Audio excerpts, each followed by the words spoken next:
प्रथम मो चैनल को आपण मानक स्वागत करुच्ची और गणेश पूजार शुभकामना आपण समस्त को जनाऊँगी। देखो मु तो घर गणेश पूजा घरे जहाँ भी किसी मिठा प्रस्तुत करे ठाकुर आज गोटे मिल्क पाउडर पेड़ा आपण मानक देखेबी। देखो से ने क्षीर गिने नहीं मिल्क पाउडर भी गिने नहीं आउ चीनीटा हाफ गिना नहीं आपड़ जदि चाहिए आपण टेस्ट अनुसार चीनी नहीं पारे। घीटा नहीं भल घीटा टी नबाक चेष्टा करेंगे। आउ नहीं देखो आलमंड्स नहीं आउ कि गुजराती गुंड नहीं बेसी किसी भी जिनसर आवश्यकता नहीं घरे जहाँ भी अच्छी आपड़ से गणेश गोटे मिल्क पेड़ाटे प्रस्तुत करें। आसते एथर पेड़ाटा प्रस्तुत करवा गोटे एमती फर्चा जगह नहीं जो थे कि गोलेबा को आमको सुविधा हम। देखो प्रथम क्षीरटा देदेवे नहीं ठंडा क्षीरटा नहीं देखो मिल्क पाउडरटा पकईदबा। देखो भल भाव में गोलेबे जमी किसी भी बिंदाटा रही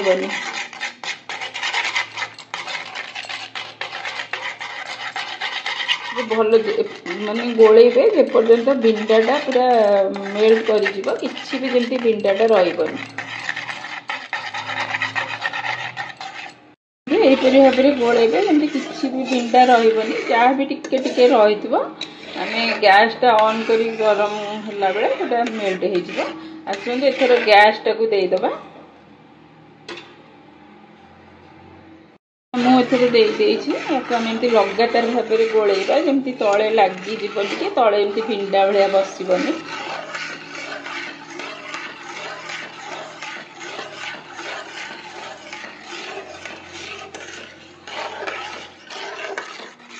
क्षीरटार भी कलर ही आसीगला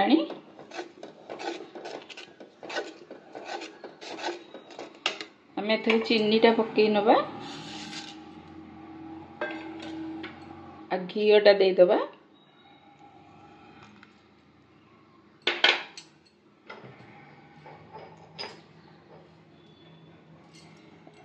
गुजराती गुंड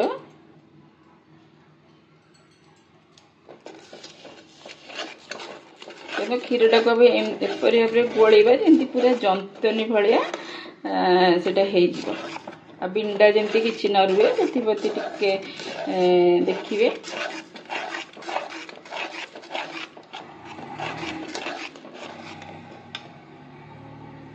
पूरा पूरी भाव में पानीटा पूरा पूरी क्षीरटा मरी पूरा यहीपरि भाव में जंतनी भला हो गला कलर भी आसीगला बहुत सुंदर बास्ना भी हो गाय घी और गुजराती गुंडर बास्नाटा भी बहुत बढ़िया आसूची। प्रथम आम दी तीन घंटा खंडे रखीदे ठंडा हाँवाई बाहर रखिले भी चलो ना फ्रिजर भी रखीदे किसी असुविधा ना ठंडा हो गले आम पेड़ाटा प्रस्तुत करवा। पूरा पूरी भाव में ठंडा हो गला घीटा भी देखो ऊपर को पूरा पूरी बाहरी आसला टिके टिके आपन जल्दी मुझे एक्चुअली आपको दी तीन घंटा बाहर रखी ठंडा पे आपन जदि चाहिए भी ताको जल्दी आपन अच्छे करने फ्रिज रखिकी भी आपन ठंडा करें। यहाँ पूरा ठंडा हेले ही एमती बसला भाया हम आपन हाथ में टिके घी मारी आपण साइज अनुसार आपन पेड़ाटा प्रस्तुत करें। आप घी टिके हाथ में नेबे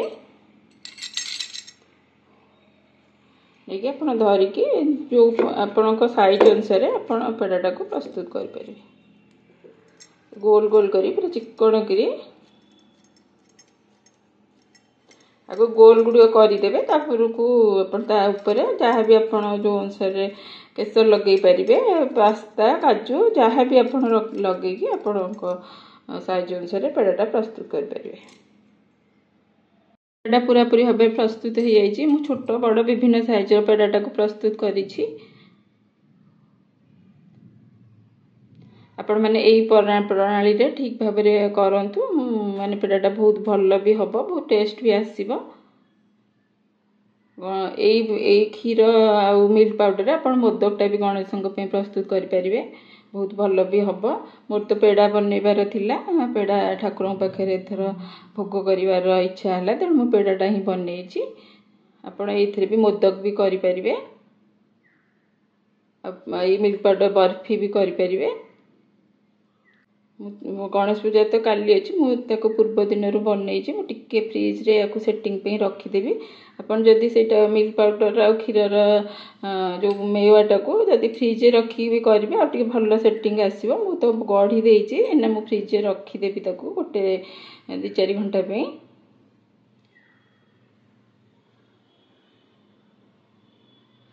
ତେଣୁ ମୋର ଏ ଭିଡ଼ିଓଟିକୁ ଆପଣମାନଙ୍କୁ ତ ନିଶ୍ଚୟ ଭଲ ଲାଗିଥିବ। ମୋର ଭିଡ଼ିଓକୁ କିପରି ଲାଗିଲା ଆପଣମାନେ ନିଶ୍ଚୟ ମୋର ଭିଡ଼ିଓଟିକୁ ଲାଇକ୍ ସେୟାର ସବସ୍କ୍ରାଇବ୍ କରନ୍ତୁ ଓ କମେଣ୍ଟସ୍ ମଧ୍ୟ ଦିଅନ୍ତୁ। ଆପଣମାନେ ମଧ୍ୟ କିପରି ପେଡ଼ା ବନାନ୍ତି ମୋ ସହିତ ନିଶ୍ଚୟ ସେୟାର କରନ୍ତୁ, କମେଣ୍ଟସ୍ ଦିଅନ୍ତୁ। ଶ୍ରୀ ଗଣେଶଙ୍କ ପାଖରେ ମୋର ପ୍ରାର୍ଥନା ଆପଣମାନେ ସମସ୍ତେ ଭଲରେ ରୁହନ୍ତୁ, ଆପଣଙ୍କ ଦିନଟି ବି ବହୁତ ଭଲରେ କଟୁ।